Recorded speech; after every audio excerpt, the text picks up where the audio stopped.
সকলকে আমাদের চ্যানেলে স্বাগত। আজকের আলোচ্য বিষয় আয়তঘন। আয়তঘন পরিমিতির মধ্যে পড়ছে। আয়তঘন কি প্রথমেই জেনে নেওয়া যাক। যে ঘনবস্তুর 3 জোড়া সমান্তরাল আয়তকার সমতল দ্বারা বেষ্টিত তাকে সমকোণী চৌপল বা আয়তঘন বলা হয়। অর্থাৎ আয়তঘনতে 3 জোড়া বিপরীত তল থাকবে। তাহলে একটি আয়তঘনর কি কি থাকতে পারে সেই নিয়ে আলোচনা করব। আয়তঘনর ফর্মুলাগুলি কি, ঘনকের ফর্মুলাগুলি কি, তাই ভিডিওটি স্কিপ না করে সম্পূর্ণ দেখো। আমরা এর আগেই মাধ্যমিকের নম্বর বিভাজন নিয়ে আলোচনা করেছি। সেটি বিশদ জানতে ডেসক্রিপশনে লিঙ্ক দিয়ে দেওয়া হবে। আয়তঘনের কয়টি অংশ? আয়তঘনর তল সংখ্যা হচ্ছে 6টি, শীর্ষবিন্দু হচ্ছে 8টি এবং ধার বা বাহু সংখ্যা হচ্ছে 12টি। এটি আমাদের জানতে হবে। এখানে সমকোণী চৌপলের যে ফর্মুলাগুলি আছে সেগুলি দেখে নেওয়া যাক। আমরা দৈর্ঘ্য বলতে দৈর্ঘ্য সমান এ, প্রস্থ সমান বি এবং উচ্চতা সমান সি ধরে নিয়েছি। তাহলে আমাদের ফর্মুলাগুলি মুখস্থ করতে সুবিধা হবে।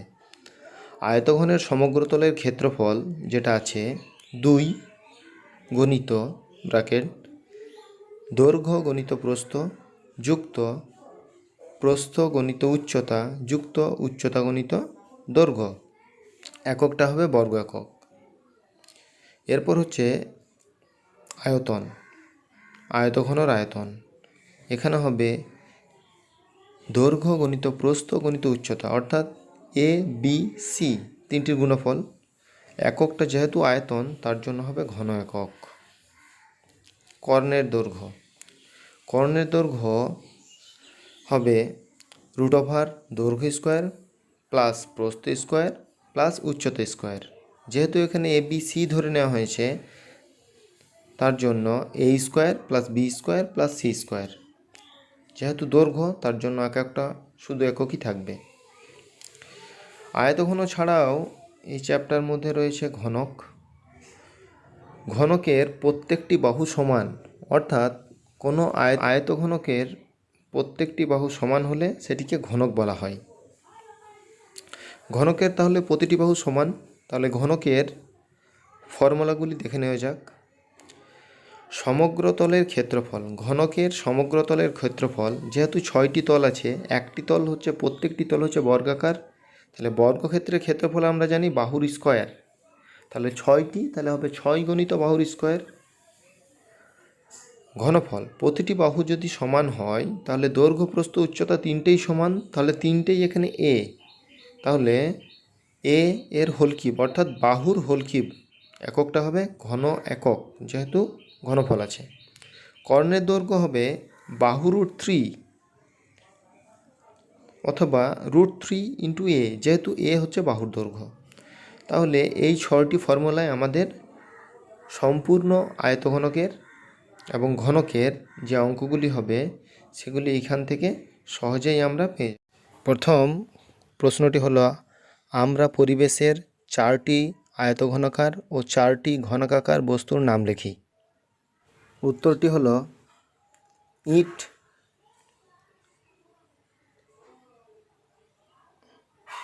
বক্স, দেশালাই বক্স ও বই। এই 4টি আয়তঘনকার বস্তু। এছাড়া ঘনকাকার বস্তু হলো লুডোর ছক্কা, পাজল বক্স, চৌকাকার বক্স, ABC ব্লক ইত্যাদি। 2 নম্বর কোশ্চেনটি হলো, পাশের আয়তঘনকার চিত্রের তলগুলি, ধারগুলি ও শীর্ষবিন্দুগুলির নাম লিখি।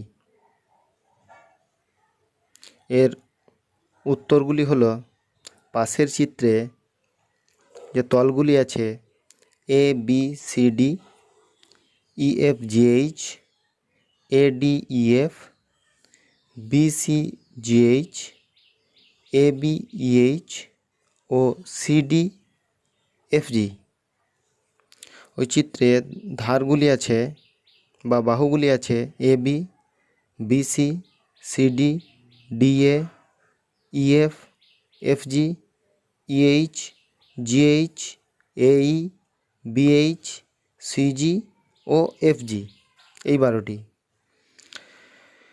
চিত্রে শীর্ষবিন্দুগুলি আছে A, B, C, D, E, F, G, H, এই 8টি। 3টা আছে একটি সমকোণী চৌপলাকার ঘরের দৈর্ঘ্য, প্রস্থ ও উচ্চতা যথাক্রমে 5 মিটার, 4 মিটার ও 3 মিটার হলে ওই ঘরের সবচেয়ে লম্বা যে দণ্ড রাখা যাবে তার দৈর্ঘ্য হিসাব করে লিখি। তাহলে সবথেকে বড় মাপের কত দৈর্ঘ্যের দণ্ড রাখা যাবে?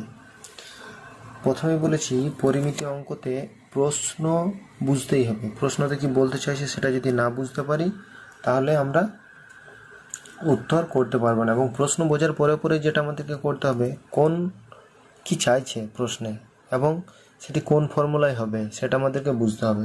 তাহলে এখানে যেটা দেওয়া আছে প্রথমে সেটা লিখি। দেওয়া আছে ঘরের দৈর্ঘ্য।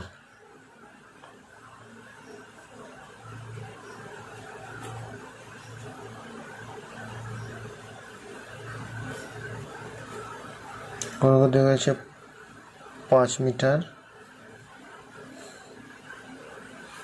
ঘরের প্রস্থ দেওয়া আছে 4 মিটার।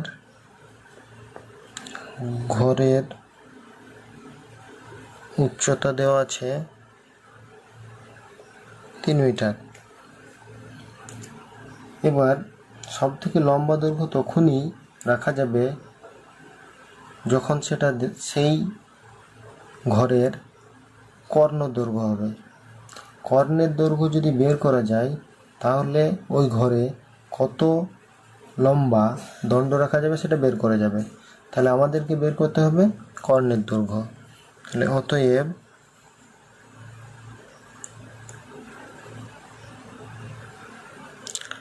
সমকোণী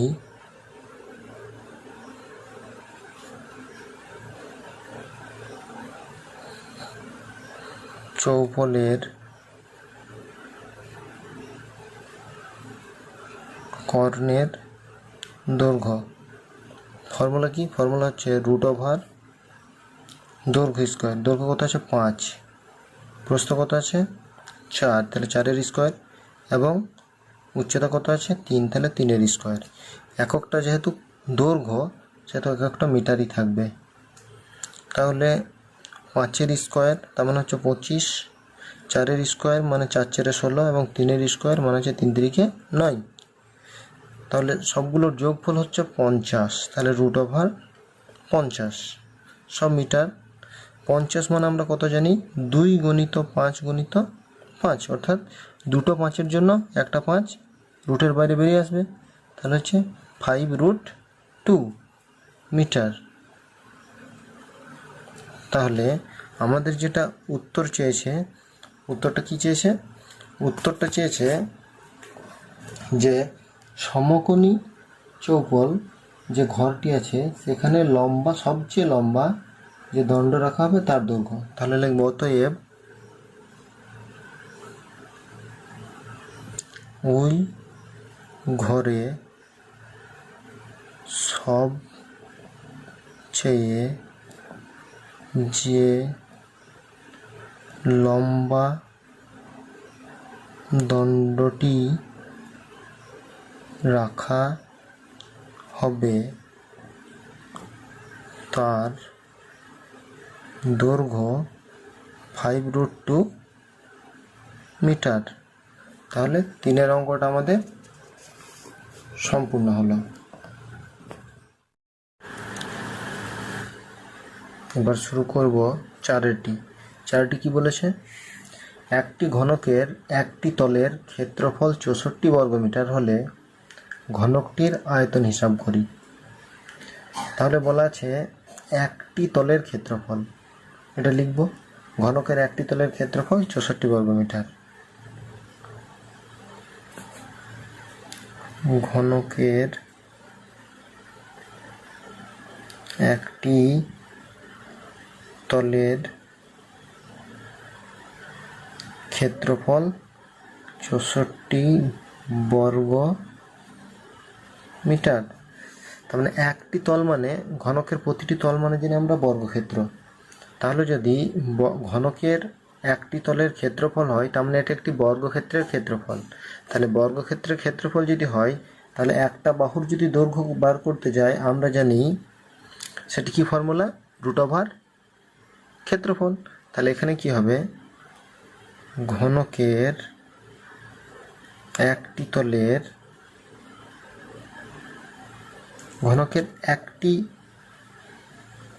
তলের বাহু মানে ঘনকের প্রতিটি বাহু, তাহলে ঘনকের একটি বাহুর দৈর্ঘ্য সেটা হবে √, ক্ষেত্রফল কত 64।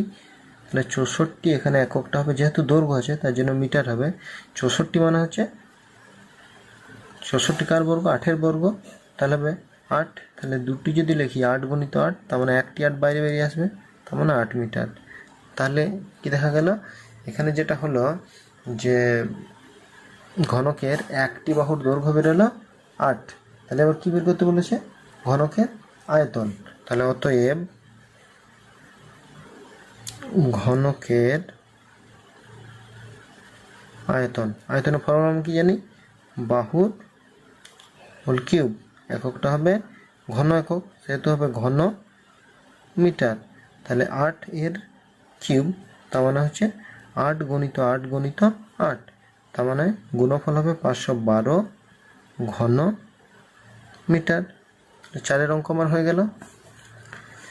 এরপর হচ্ছে 5-এর অঙ্কটা কি বলেছে, 5-এর অঙ্কটা বলেছে আমাদের বকুলতলা গ্রামে 2 মিটার চওড়া এবং 8 ডেসিমিটার গভীর একটি খাল কাটা হয়েছে।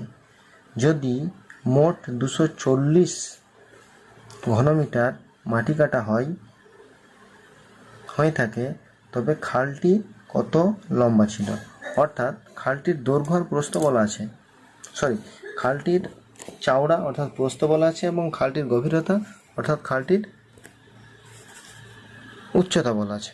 এবার কোনো একটা খাল যার দৈর্ঘ্য প্রস্থ উচ্চতা আছে তার মানে এটা বুঝে নিতে হবে এটি হচ্ছে আয়তঘনাকার। তাহলে আয়তঘনাকার যদি হয় এবং এর দৈর্ঘ্য প্রস্থ উচ্চতা যদি থাকে তাহলে আমরা আয়তন বের করতে পারি। কিন্তু এই ক্ষেত্রে আমাদের যেটা আছে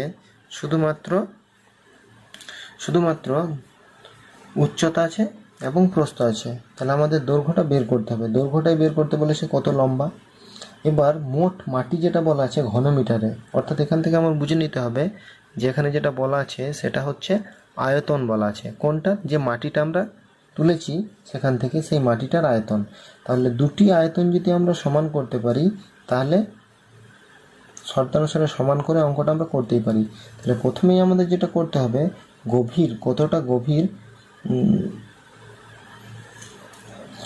কতটা লম্বা খাল কেটেছে, তাহলে লম্বাটিকে আমরা x ধরে নিই।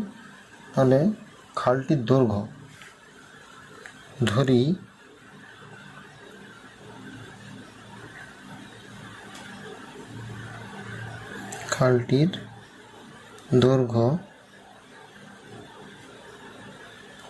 x মিটার, যেহেতু ঘনমিটারে মাটির কাটা হয়েছে সেহেতু মিটারেই হবে। তাহলে খালটির প্রস্থ চওড়া কত বলা আছে, 2 মিটার এবং খালটির গভীরতা মানে উচ্চতা বলা আছে 8 ডেসিমিটার। আমরা জানি কোনো ফর্মুলা করতে হলে সব এককগুলো একই একক আনতে হয়। তাহলে 8 ডেসিমিটার মানে হচ্ছে 0.8 মিটার। তাহলে যদি এই খালটির আয়তন বার করি তাহলে অতএব খালটির আয়তনের ফর্মুলা কি জানি, দৈর্ঘ্য গণিত প্রস্থ গণিত উচ্চতা। আমরা এই শর্তানুসারে যে সকল অঙ্কগুলো থাকবে এগুলোতে গুণ করব না, শর্তানুসারে করার সময় সুবিধা হবে। এবার কি করব, আমরা মাটির আয়তনটা জানি, মাটির আয়তনটা কত, মোট মাটি কাটা হয়েছে 240 ঘনমিটার। তাহলে অতএব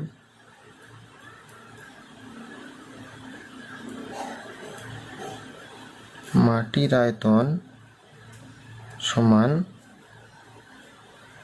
240 ঘন মিটার।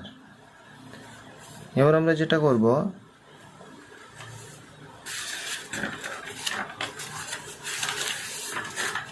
শর্তানুসারে সমান করে দেবো। কার সঙ্গে শর্তানুসারে সমান করব? মোট মাটির সঙ্গে ওই খালের যে আয়তন। তাহলে লিখব শর্তানুসারে কি আছে দেখে নেব। যেটা আছে 2 গণিত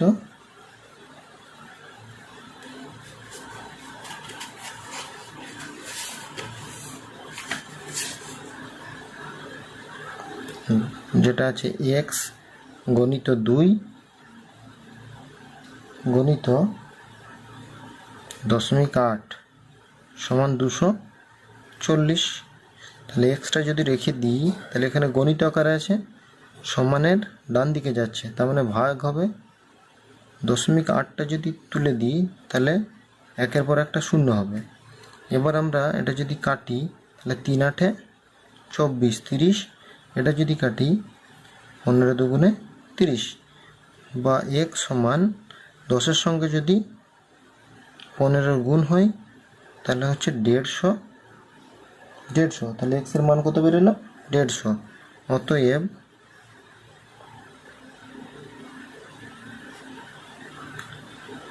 খালটি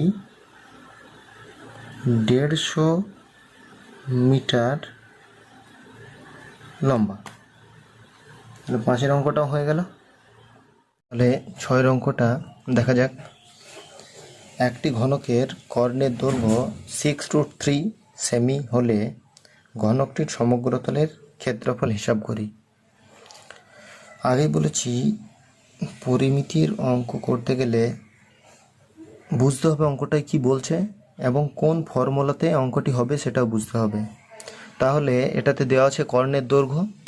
আমরা কর্ণের দৈর্ঘ্য ফর্মুলা জানি, তাহলে শর্তানুসারে সমান করলেই যেটা পাবো সেটা হবে বাহুর দৈর্ঘ্য। বাহুর দৈর্ঘ্য জানলেই আমরা যে কোনো ফর্মুলায় সেটা পুট করতে পারবো। তাহলে প্রথমে এই যেটা দেওয়া আছে সেটা লিখি।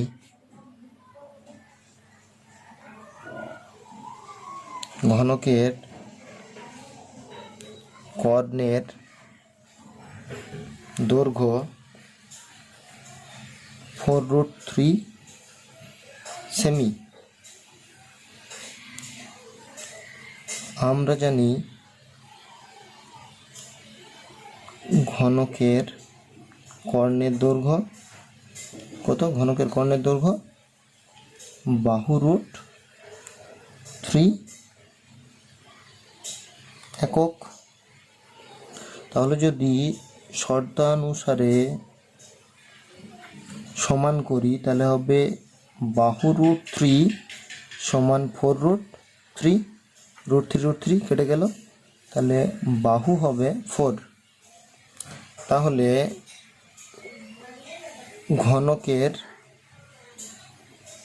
বাহুর দৈর্ঘ্য হবে 4 সেমি। এবার আমাদের উত্তর কি চেয়েছে? উত্তর চেয়েছে ঘনকটির সমগ্রতলের ক্ষেত্রফল। অতএব ঘনকটির সমগ্রতলের ক্ষেত্রফল 6 গণিত বাহুর স্কোয়ার, এটা হবে বর্গ একক যেহেতু ক্ষেত্রফল। এবার আমরা বাহুর মানটা জানি, বাহুর মানটা হচ্ছে 4, তাহলে 4-এর স্কোয়ার, এককটা হবে বর্গ সেমি।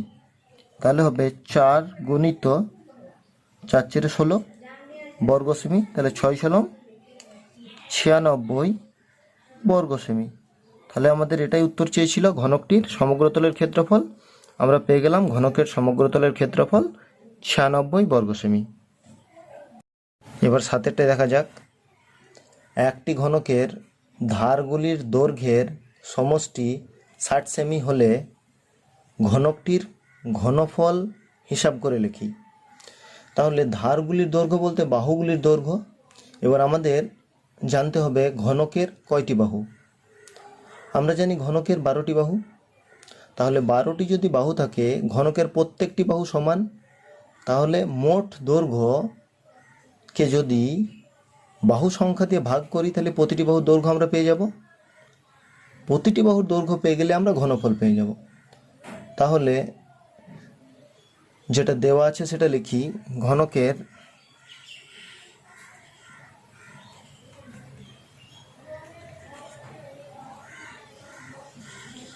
ধারগুলির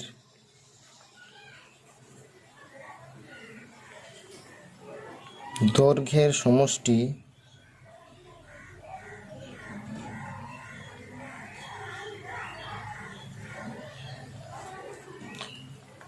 60 সেমি।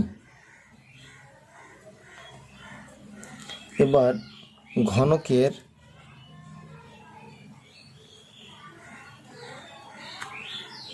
ধার সংখ্যা আমরা জানি 12টি। অতএব ঘনকের প্রতিটি বাহুর দৈর্ঘ্য সমষ্টি, দৈর্ঘ্যের যে সমষ্টি আছে সেটা বাই বাহু সংখ্যা। একক যেহেতু দৈর্ঘ্য আছে সেহেতু সেমি হবে, তাহলে 5। ঘনকের ঘনফল বের করতে হবে। অতএব ঘনকের ঘনফল ফর্মুলা আমরা কি জানি, বাহুর হোল কিউব, এককটা হবে ঘন একক।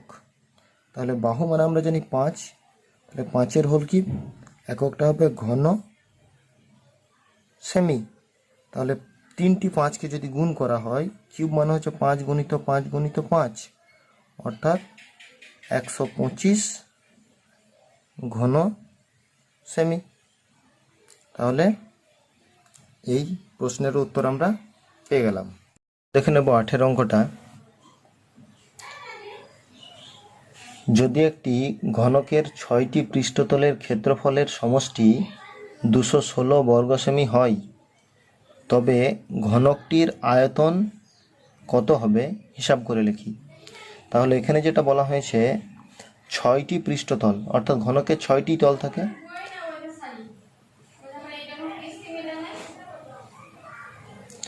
তাহলে 6টি তলের সমষ্টি বলতে এখানে বোঝাচ্ছে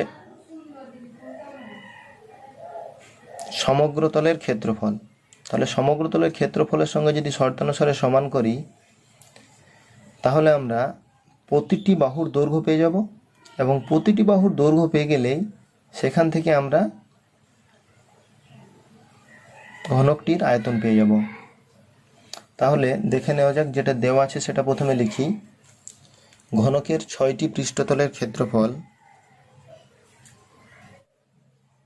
ঘনকের 6টি পৃষ্ঠতলের ক্ষেত্রফল এর সমষ্টি 216 বর্গ সেমি। আর আমরা একটা ফর্মুলা জানি, আমরা জানি ঘনকের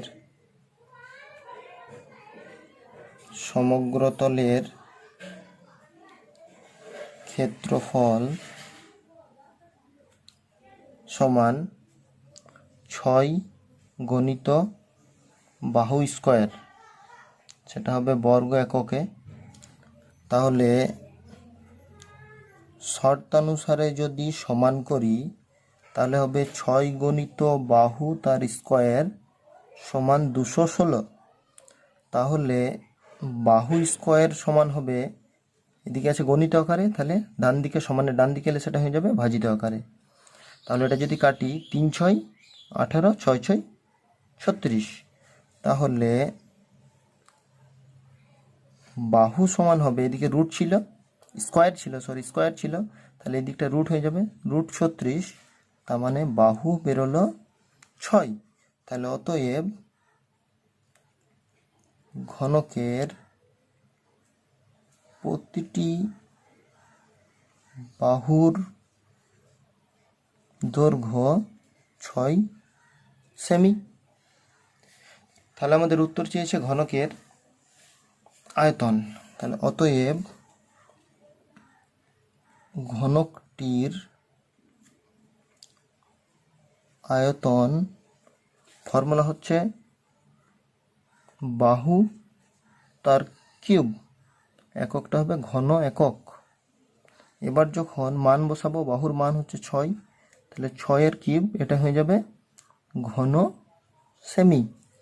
তাহলে 3টি 6 গুণফল, সেটা ঘন সেমি হবে। 3টি 6 গুণফল মানে হচ্ছে 36কে 6 6 36, 36কে 6 দিয়ে গুণ, তার মানে হচ্ছে 216 ঘন সেমি। তাহলে অতএব ঘনকটির আয়তন হচ্ছে 216 ঘন সেমি। এবার 9 অঙ্কটা দেখে নেওয়া যাক। একটি সমকোণী চৌপলের আয়তন 432 ঘন সেমি। তাকে সমান আয়তন বিশিষ্ট দুটি ঘনকে পরিণত করা হলে প্রতিটি ঘনকের প্রত্যেক ধারের দৈর্ঘ্য কত হবে হিসাব করে লিখি। তাহলে প্রথমে যেটা বলে দিয়েছে সেটা বলছে একটা সমকোণী চৌপল অর্থাৎ আয়তঘন, তার যেটা বলে দিয়েছে সেটা হচ্ছে আয়তন বলে দিয়েছে। তাকে সমান দুভাগে যদি ভাগ করা হয় তাহলে দুটি ঘনক হচ্ছে, অর্থাৎ দুটি আয়তনে ভাগ হয়ে যাচ্ছে। এবং এই যে দুটি আয়তন, সেই দুটি আয়তনের যদি আলাদা আলাদা করে আমরা আয়তন লিখি এবং আয়তনের ফর্মুলা আমরা ঘনকের জানি, তাহলে আমরা সহজেই উত্তরটি পেয়ে যাব। তাহলে প্রথমে যেটা দেওয়া আছে সেটা আমাদের লিখতে হবে যে সমকোণী চৌপলের আয়তন। সমকোণী চৌপলের আয়তন যেটা আছে সেটা লিখি।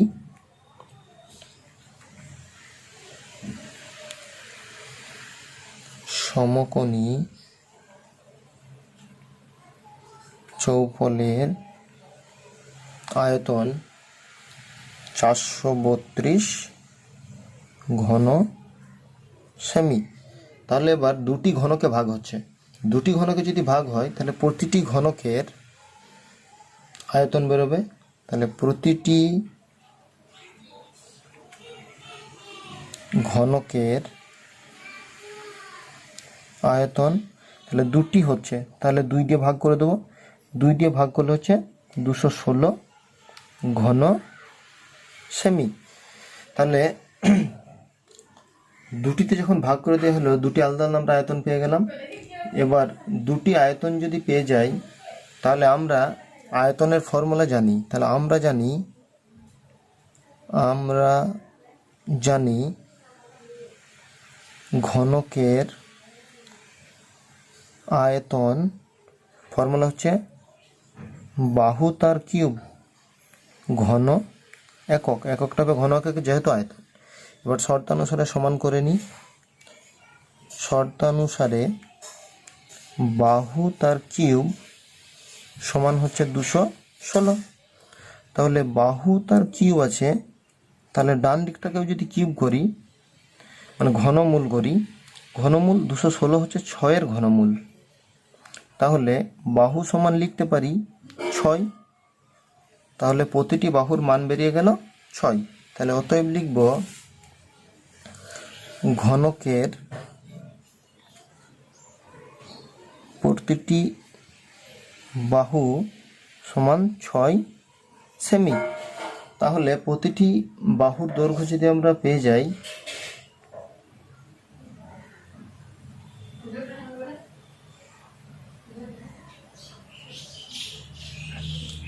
ঘনকের প্রতিটি বাহু মানেই হচ্ছে প্রতিটি ধারের বাহু, এটাই আমাদের উত্তর বের করতে বলেছে। তাহলে ঘনকের প্রতিটি ধারের দৈর্ঘ্য হচ্ছে 6 সেমি। কোষে দেখি 10টায় বলেছে একটি ঘনকের প্রতিটি বাহুকে 50% কমানো হলে মূল ঘনক ও পরিবর্তিত ঘনকের ঘনফলের অনুপাত কি হবে। অর্থাৎ প্রথমে যে বাহুর দৈর্ঘ্য আছে তার একটা ঘনফল বের করব এবং কমানোর পর একটা ঘনফল বের করব এবং দুটি ঘনফলের অনুপাত করব। তাহলে এখানে কোনো মান কিন্তু দেওয়া নেই। তাহলে আমরা ঘনকের বাহুর দৈর্ঘ্য আমাদেরকে ধরে নিতে হবে। ধরি অতএব ঘনকের আয়তন হবে a কিউব ঘন একক। এবার যদি হ্রাস করা যায় অর্থাৎ কমানো যায়, বাহুর দৈর্ঘ্য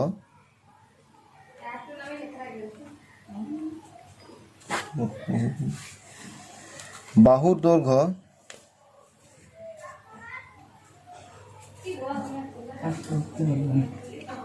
50%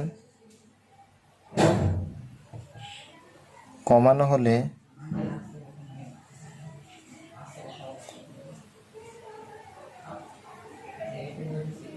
এখন বাহুর দৈর্ঘ্য হবে, তাহলে বাহুটা ছিল কত a, আর আমরা কমাবো a এর 50%, তাহলে a গণিত 50/100, তাহলে কাটাকাটি করলে হবে 2, তাহলে a মাইনাস a/2, এর থেকে যদি বিয়োগ করা হয় তাহলে আমরা পাবো a/2 একক। এগুলি সব একক হবে। এবার আমরা এর আয়তন বার করব, অর্থাৎ যে পরিবর্তিত যে ঘনক হলো তার আয়তন। অর্থাৎ এবার লিখব পরিবর্তিত ঘনকের আয়তন বাহুর কিউব। এখানেও হবে ঘন একক, তাহলে হবে a³/8 ঘন একক। তাহলে দুটি আমরা আয়তন পেয়ে গেলাম। এবার এই দুটি আয়তনের কি করব, অনুপাত বের করব। তাহলে অতএব মূল ঘনক ও পরিবর্তিত ঘনকের আয়তনের অনুপাত। তাহলে প্রথম যে মূল ঘনক তার আছে a³ এবং পরিবর্তিত হচ্ছে a³/8। তাহলে এখানে নিচে এখানে হর আছে, এখানে হর কিন্তু কিছু নেই, মানে হর আছে 1। তাহলে যদি আমরা a³ এটা যদি কেটে যায় তাহলে থাকবে 1:1/8। যেহেতু একটার হর 1 এবং এইটার হর 8, দুটো লসাগু করলে 8 হয়, তাহলে দুটোই 8-এর সঙ্গে গুণ। তাহলে 8-এর সঙ্গে যদি গুণ করি তাহলে 1:8 আর 1/8 × 8, তাহলে 8 কেটে গেল, তাহলে পড়ে রইল 8:1। তাহলে মূল ঘনক এবং পরিবর্তিত যে ঘনক তার আয়তনের অনুপাত হলো 8:1। সম্পূর্ণ ভিডিওটি দেখার জন্য ধন্যবাদ।